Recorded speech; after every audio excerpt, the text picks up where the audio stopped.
Bonjour tout le monde. Aujourd'hui, je vais vous présenter le TD numéro 4 qui va porter sur la technique électrophorèse. Donc, c'est une technique de séparation un petit peu différente par rapport aux techniques chromatographiques.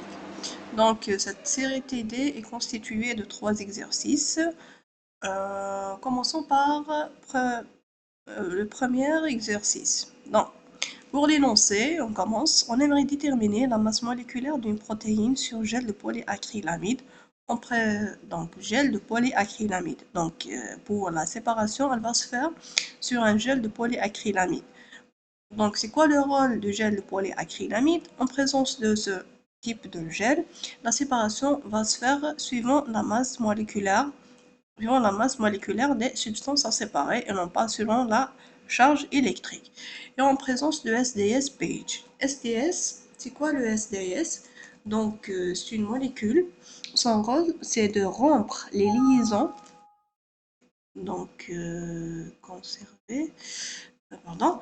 Donc, le SDS, son rôle, c'est de rompre les liaisons impliquant le NH2 dans les protéines. Et il se fixe sur les protéines, ce qui confère une charge négative aux protéines. Et la séparation, elle va se faire. Donc, toutes les molécules à séparer vont porter la même charge. Une charge négative. Et la séparation va se faire en fonction de la masse, puisque, comme je vous ai dit tout à l'heure, on est en présence d'un gel de polyacrylamide.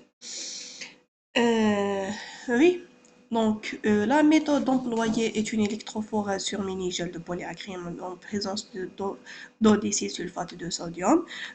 Donc le SDS, donc c'est un détergent anionique dénaturant dont la quantité fixée par gramme de protéines, elle est constante, ce qui assure un rapport charge-masse constant pour les protéines. La migration électrophorétique est comparée à celle des protéines témoins de masse moléculaire connue. Donc, pour déterminer la masse moléculaire d'une protéine X, on va utiliser la masse des protéines témoins dont la masse est connue. Donc, on détermine pour chaque protéine le rapport RF, distance de migration de la protéine, sur la distance de migration de bromophénol. Donc le RF, on calcule le RF pour chaque substance après migration. Et le RF, c'est la distance de migration de la protéine divisée par la distance de migration de bromophénol qui est un marqueur. Donc c'est un témoin de migration. Donc après traitement, l'électrogramme, c'est le tracé et le suivant. Donc vous voyez là, donc il y a le dépôt des protéines, il y a les tâches des différentes protéines après séparation. Donc, on a le phosphatase B, phosphorylase B, il y a l'albumine, il y a ovalbumine, il y a la protéine X de masse inconnue. Donc, on ne connaît pas sa masse et notre but, c'est de déterminer sa masse.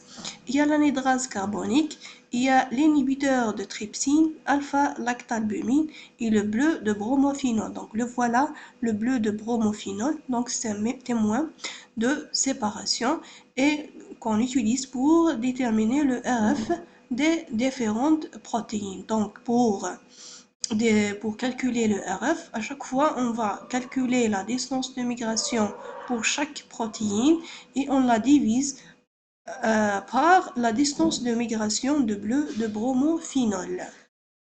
Donc, le sens de migration, il est comme ça. Donc, de dépôt vers le bleu de bromophénol.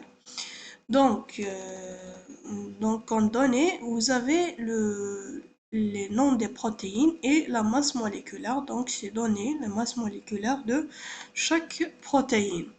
Donc, pour la première question, c'est de calculer les rapports frontaux pour chaque protéine. Donc, pour calculer le RF, vous mesurez la distance de migration pour chaque protéine et vous la divisez par la distance de migration de bleu de bromophénol. Et le voilà. donc le tableau. Pardon. Tableau. Après, non, c'est pas ça.